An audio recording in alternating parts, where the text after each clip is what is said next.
মসজিদেতে হামলা করে, মন্দিরেতে পূজা করে। আরে মসজিদেতে হামলা করে, মন্দিরেতে পূজা করে। ওরে মিলাদকে আমি বেদাত বলে, মিলাদকে আমি বেদাত বলে। গীতা পড়ে কি মধুর, জাতির কাছে প্রমাণ হয়েছে আমাদের গরু। ওই নবীর রোজ আমরা যেতে চাই কি চাই না? আরো যারা বলেন না, আল্লাহ আমাদেরকে কবুল করুন।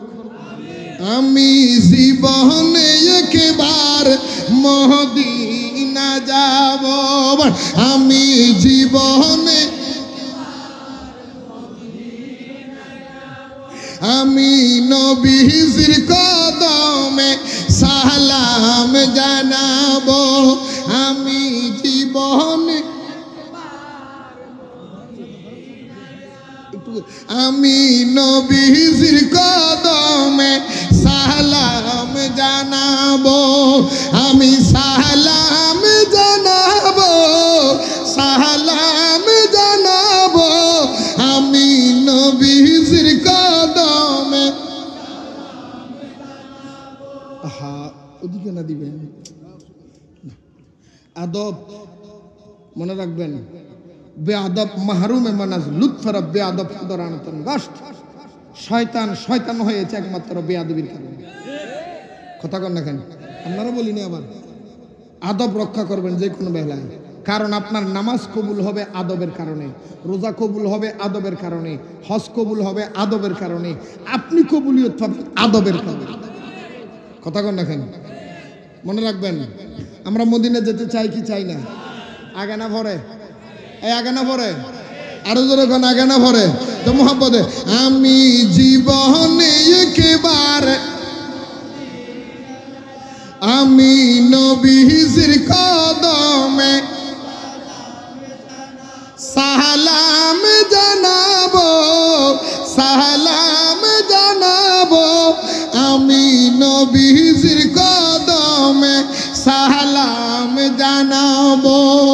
আমি জীবনে একবার, আমি জীবনে একবার। এই ভাই, এই ভাই, ভাই, এই ভাই কই যেতেছেন ভাইও? না না উঠছেন না, যাক বল। আলহামদুলিল্লাহ। কি সিটেঙ্গে গাইতা গাইবেন? গাইতাম নি, গামিনি, গাইমনি, সিটেঙ্গে একটা গাইবেন নি? আলহামদুলিল্লাহ। আরো জোরে বলেন, দয়ালে নবীর দরবারত। বলেন সবাই আমার সাথে বলতে হবে, বলতে পারবেন? বলতে পারবে? আমার সাথে সবার থেকে বলতে হবে, তাইলে আমি বলতে পারবো, নাহলে বলতে পারতাম না। কিন্তু সিটেঙ্গে হইলো, যদিও সিটেঙ্গে আপনাদের কিন্তু ভালো লাগবে, আমি জানি, এটা আমার নিজের লেখা। সুবহানাল্লাহ বলেন। আর আল্লাহ কবুল করো এই মাহফিল। যাই হোক, কথা লড়ে যাচ্ছে, কথা নড়ে যাচ্ছে। আমার রসুলের মদিনা জিয়ারতের কথা বলছিলাম। খুতবা শরীফের মধ্যে হাদিস আছে না নাই? মান যারা কবরি ওয়াজাবাত লাহু। হুজুর হাদিস থেকে আমার বানাইয়া, এটা এটা তারা বলে না, তারা গায় না। তাহলে বলেন, এখন জিয়ারত করা হাদিসে আছে না নাই? তো সে জিয়ারতকে যে পূজা বলে তার ইমান আসেনি? ইমান আসেনি? তো ইমান যদি না থাকে বউ আসেনি? ইমান যদি কাটা যায় বউ অটোমেটিক কাটা যায়। ইমান না থাকলে আগদও থাকে না। কি শরীয়তের মশালা জিজ্ঞেস করে বড় বড় মৌলানা, যদি আপনার ইমান না থাকে আপনার আগদ অটোমেটিক কাটা যাবে, এটা বোনাস হিসাবে কাটা যাবে। সেই জন্য বলছিলাম, যারা আল্লাহর ওলিদেরকে মরা বলবে তারা সবার ইমান গেছে, কারণ এই কোরআন বিরোধী আকীদা। কোরআনে বলে আমার রাস্তায় যারা শহীদ হয়েছে, ওয়ালা সূরা আলে ইমরান 169 নম্বর আয়াত, ওয়ালা তাহসাবান্নাল্লাযীনা কুতিলু ফী সাবিলিল্লাহি আমওয়াতান বাল আহইয়াউন ইনদা রাব্বিহিম ইউরযাকুন। ভাই আল্লাহর কষ্টে পিছনে লন্ডা করি না, আমি এগুলি পছন্দ করি না, কারণ আমরা এগুলি কোরআন হাদিসের কথা চলতে, আপনারা যত নড়বেন এরা বারবার ওদিকে তাকাচ্ছে। স্টপ, প্রয়োজনে আমার দাওয়াত দিয়ে, আমি এগুলি পছন্দ করি না। আল্লাহর ওয়াস্তে একবার আল্লাহর কোরআন শরীফ ধরে বলতেছি, কোরআন শরীফ ধরে শপথ করে বলতেছি, আমি দাওয়াতের বুক কানা, আমি ওই ওয়াজ করি না যে অমুক জায়গায় ওয়াজ করবো একটু নরম নরম কথা বলি চলে যাবো আর একটা দাওয়াত বানাইবে, এই চিন্তা আমার নেই। আমি এটা মনের থেকে ধুয়ে দিয়ে ফেলে গেছি। কারণ রিজিকের মালিক কে? রিজিকের মালিক কে? এই জন্য আমি হক কথা বলতে পিছু হই না। কারণ দাওয়াতের বুক না, কারণ দাওয়াত দেওয়ার মালিক কে? হায়াতের মালিক কে? রিজিকের মালিক কে? সম্পদের মালিক কে? আমার জীবনের মালিক কে? তুই কি ইরবেন? আমার জীবন যদি মালিকে যেটা নির্ধারিত করেছে সেটা হবে। এখান থেকে নড়াচড়া করার কোনো ক্ষমতা কারো বাপের। সুতরাং হক কথা বলার জন্য পিছিয়ে যাওয়ার কোনো রাস্তা। আসেন বন্ধুরা আমার, আল্লাহর ওলি, আল্লাহ কোরআনে বলেন আমার রাস্তায় যারা শহীদ হয়েছে তোমরা তাদেরকে মরা বলিও না। তোমরা তাদেরকে মরা শুধু বলিও না, না মনে মনে ধারণও করবে না। মনে মনে ধারণা করো মানা, শুধু মরবে না তো মরে নাই। সে আমার রাস্তায় যারা শহীদ হয়েছে তোমরা তাদেরকে মরা বলবে না তো বলবে না। তাদের পাওয়ার কেমন জানোনি, তাদের ক্ষমতা কেমন জানোনি, তাদের অবস্থান কেমন জানোনি। বলে আল্লাহ তুমি বলে দাও। আল্লাহ বলে ইনদার রব্বিহিম ইউরজাকুন, তাদের কবরের মধ্যে আমি আল্লাহ তারা মরা নয়। আমার ওলি যারা আমার রাস্তায় ইন্তেকাল করেছে, শহীদ হয়েছে, তারা জিন্দা জিন্দা, তাদের কবরে আমি আল্লাহর রিজিক ফাটাইয়া দিব। ওলিদের কবরে রিজিক দেখে, ওলিদের কবরে রিজিক দেখে আল্লাহ কই ওলিদের কবরের মধ্যে আমি রিজিক দিই। আর মোল্লা কই মরে গেছে এর লেগে মাজারে গিয়ে আক্রমণ করে। দুনিয়ার মধ্যে তুই জায়গা আর পাইলি না, তুই মন্দিরে গিয়েও পুজো করস, মাজারে গিয়ে আক্রমণ করস, ঘটনা কি? কি কথা কর না এই জোরে কর না, ঠিক নি? কয়দিন আগে আমি একটা গজল বানাইছি না, আপনারা পাইছেন নি? পাইছিলেন নি? গজলটা পাইছিলেন নি? একদম 100 বরাবর, ঠিক কে? একদম বরাবর 100 এখানে এক চুল পরিমাণে নড়াচড়া হয়নি। হাসানি এই গজলটা ভাইয়া চলতে ভালো হয়েছে। এই গজলটা যখন লিখছি লেখকে গাজি না, 2 দিন পরে আমেরিকান প্রবাসী আমার কল দিয়ে হুজুর এটা আপনি লিখছেন? আমাকে হ্যাঁ আমি তো লিখছি, এটা আর কেটে লিখবো। হুজুর আমি বেশি খুশি হয়েছি, আপনার লেগে হাত দিয়ে ফাটাইতাম। বিকাশ নাম্বার 50,000। আলহামদুলিল্লাহ, শুধু 1000 টাকা না তো, এখন এই বেটা ভাগ হয়ে গেছে আমার লন্ডন লইয়ে যাবো। হয়তো আপনার আমি বাস্তব দেখবো আয়। আলহামদুলিল্লাহ খন আরো জোরে খন। এটাকে এক চুল পরিমাণে ভুল আছে। ওয়াহাবিরা করছে হামলা, আরে ওয়াহাবিরা করছে হামলা। ওইনা দরবার মুর্শিদপুর, ওইনা দরবার মুর্শিদপুর, জাতির কাছে প্রমাণ হয়েছে ওয়াহাবিরা গরু।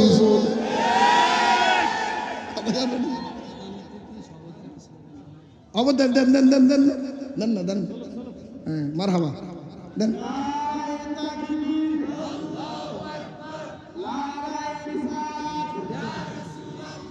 প্রধান অতিথির আগমন, প্রধান অতিথির আগমন। মারহাবা মারহাবা, আরো জোরে বল মারহাবা। গজলটা শুনবেন নি? সবাই শুনতে রাজি? এটা আমার লেখা সবাই মহাব্বতে শুনতে রাজি আছেন?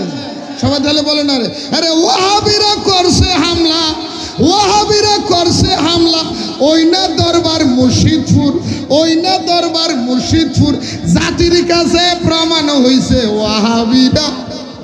আরে আরে জাতির কাছে প্রমাণ হইছে জামাতিরা। আরে জাতির কাছে প্রমাণ হইছে গরু ছাগল নিচে মহিষ, দেখতে লাগে জিন্দা ইবলিশ। এই কথা, আরে গরু ছাগল নিচে মহিষ, দেখতে লাগে জিন্দা ইবলিশ। আরে গরুর ভাষা তার চেহারা, আরে গরুর ভাষা তার চেহারা মিলছে একদম সুর। জাতির কাছে প্রমাণ হয়েছে ওয়াহাবি জামাত, আর জাতির কাছে প্রমাণ হয়েছে। মসজিদেতে হামলা করে, ওই যে দেখছেন নি ভাগলা ঠিয়ালি আছে, মারহাবা কেন মারহাবা। আরে মসজিদেতে হামলা করে, মন্দিরেতে পূজা করে। আরে মসজিদেতে হামলা করে, আরে মসজিদেতে হামলা করে, মন্দিরেতে পূজা করে। আরে মিলা মিলাদকে আমি বেদাত বলে, আরে মিলাদকে বেদাত বলে, আবার গীতে ভরে কি মধুর। মিলাদ কি আমি বেদাত, মন্দিরে গীতে ভরা যায়? মাইন্ড করেন না। আমার প্রধান অতিথি উনি বিএনপি সাধারণ সম্পাদক, নাম কইছি না? আচ্ছা, এমপি প্রার্থী, মারহাবা কর না, মাইন্ড করেন না ভাইজান। আমি হক কথা কই। যখন আওয়ামী লীগ ক্ষমতা ছিল, এর আগে বিএনপি ক্ষমতা ছিল, এর আগে জাতীয় পার্টি ক্ষমতায় আসিল, তখন সামাজিকতা রক্ষা করার জন্য তিন দলের প্রার্থীরা ওই দুর্গা পূজায় একটা শুভেচ্ছা জানাইতো, ব্যানার দিত। আর বাংলাদেশের মৌলবীদের লাফালাফি, ওরে আল্লাহ, মৌলবীরা এই যে মুসলমান হিন্দু মন্দিরের জন্য দুর্গা পূজার মধ্যে শুভেচ্ছা জানায়, এটা মুসলমানের নেতা নয়, এটা ইমাম চলে গেছে, এটা ইমান হয়ে গেছে, এটা যে দলের বজ্ঞ। এই বছর যখন তারা মন্দিরে গেছে, অহংকালের মধ্যে তালা ভরে গেছে। মৌলবী আর বেদাত কয় ইবাদত। আমরা নিরাপত্তা দিতে গেছি, বেটা ইসলামের নিরাপত্তার সহযোগিতা বুঝোস না তোরা। নিরাপত্তা কাকে বলে, সহযোগিতা কাকে বলে? মন্দিরে গিয়ে পূজা করা, প্রসাদ খাওয়া, টাকা দেওয়া, এগুলির নাম হলো সহযোগিতা। আর যেটা বলা হয় লাকুম দীনুকুম ওয়ালিদিন, যার যার ধর্ম তার জন্য, আপনি তাকে সহযোগিতা করতে পারেন না, আপনি তাকে নিরাপত্তা দিতে পারেন। ইসলাম নিরাপত্তা দিতে বলছে, সহযোগিতা করতে বলে না। নিরাপত্তা মানে কি? তোমরা করো, আমরা কোনো আক্রমণ, আমরা কোনো অনুদান, আমরা কোনো সহযোগিতা, এটার নাম হলো নিরাপত্তা। এটার নাম কি? এই এটার নাম কি? এটার নাম কি? তোমাদের ব্রাহ্মণ লাগবে না, আমরা ভরে দিব, এটার নাম সহযোগিতা। হিন্দুরা দিব, বোর্ডের ভেতরে এটা দিবে, ভোট পাইতি পাগলে পাইছে হিন্দুরা বুঝল। একটা কথা, একটা গল্প মনে করে কইতাম না কমু, এটা কিন্তু আমার কোরআন হাদিস না, মাঝখানে একটা গল্প গেলাই। এক হিন্দু মেয়ের লগে মুসলমান ছেলের একটা ফ্রেম হয়েছে, বিয়ে মোহাব্বত হয়েছে।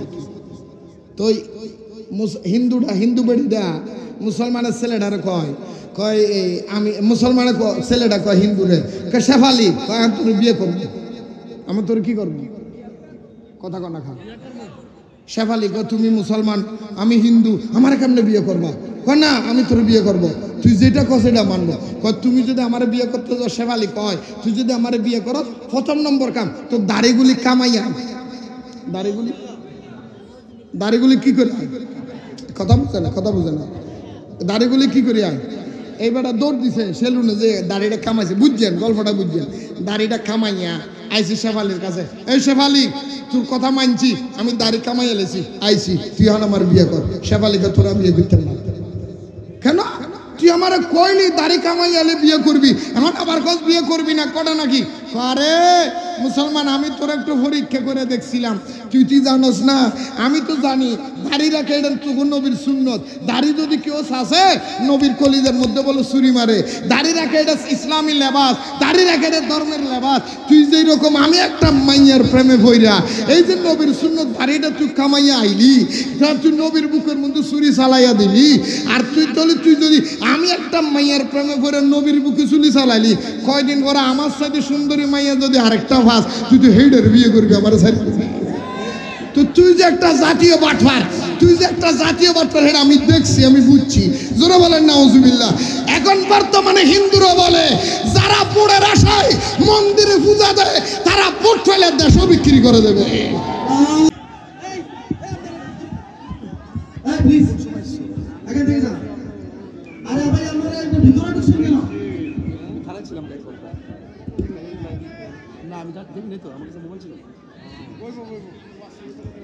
সবাই বলেন মারহাবা, আরো জোরে বলেন। আল্লাহ কবুল করুক, আজকের মাহফিলের কবুল করুক। ভাই সবাই যারা দাঁড়াইছেন একটু বসেন। না বসতে বলেন না, দাঁড়াইছে এটা বসতে বলেন না, বসতে বললে এটা যেমন পিছনে চলে যাবে। আর দাঁড়াইছে যেমন আছেন না, তো জায়গা বহুত খালি আছে না, বইয়ে পড়ুক। আল্লাহ কবুল করুক। তা আমি একটা কথা গল্প দিয়ে কথাটা বুঝাতে চাইছিলাম, আপনাদের মনে আসেনি? কিটা ওই যে গজলটা। আচ্ছা গজল কইতাছি 1 মিনিট আমার ভাই। আচ্ছা আল্লাহ কবুল, অবশ্যই আমার ভাই প্রোগ্রাম আছে, সারিয়ে দিন 2 মিনিট। হইব দেখছেন নি কারবার আমার ভাইও কই হইব আল্লাহ কবুল করো আলহামদুলিল্লাহ কর ওই গল্পটা কই লাগে তো ওই হিন্দু বেড়িয়ে কয় আরে মুসলমান আমি তোর দাড়ি কামাইতে কই নাই আমি তোর একটু পরীক্ষা করে দেখলাম তোর ইমানটা কেমন তুই যে আমি মাইয়ার প্রেমে ভইরা তুই দাড়ি কামাইয়া নবীর বুকে ছুরি চালাইছস আমার সাথে সুন্দরী মাইয়া যদি ভাস তুই আমারও ভালাইয়া চলে যাবি ঠিক তদরূপ বর্তমানে যারা মন্দিরে পূজা দিয়ে ভোট কালেকশন করতে চায় হিন্দুরা কয় তোমরা ভোটের আশায় ইমান বেচতে পারো আর ভোট দিলে তোমরা দেশও বিক্রি করে দিবা তোমরা যে জাতীয় সিটিং এটা জাতি ছিঁড়ে ফেলেছে কথা বলেন না ঠিক কিনা বলেন এই জন্য আমি গজলে কইছিলাম তো আরে মসজিদেতে হামলা করে মন্দিরেতে পূজা করে আরে মসজিদেতে হামলা করে মন্দিরেতে পূজা করে ওরে মিলাদকে আমি বেদাত বলে মিলাদকে আমি বেদাত বলে গীতা পড়ে কি মধুর জাতির কাছে প্রমাণ হয়েছে গরু এই জাতির কাছে প্রমাণ হয়েছে আর জাতির কাছে প্রমাণ হয়েছে শেষ কথা নূরে বাংলা বলে বারবার তাদের ফান্দে পড়লে একবার আরে নূরে বাংলা বলে বারবার তাদের ফান্দে পড়লে একবার ইমান আমার সব হারাবি ইমান আমার সব হারাবি বৃথা যাবে জীবন তোর জাতির কাছে প্রমাণ হয়েছে ওয়াহাবি জামাত জাতির কাছে প্রমাণ হয়েছে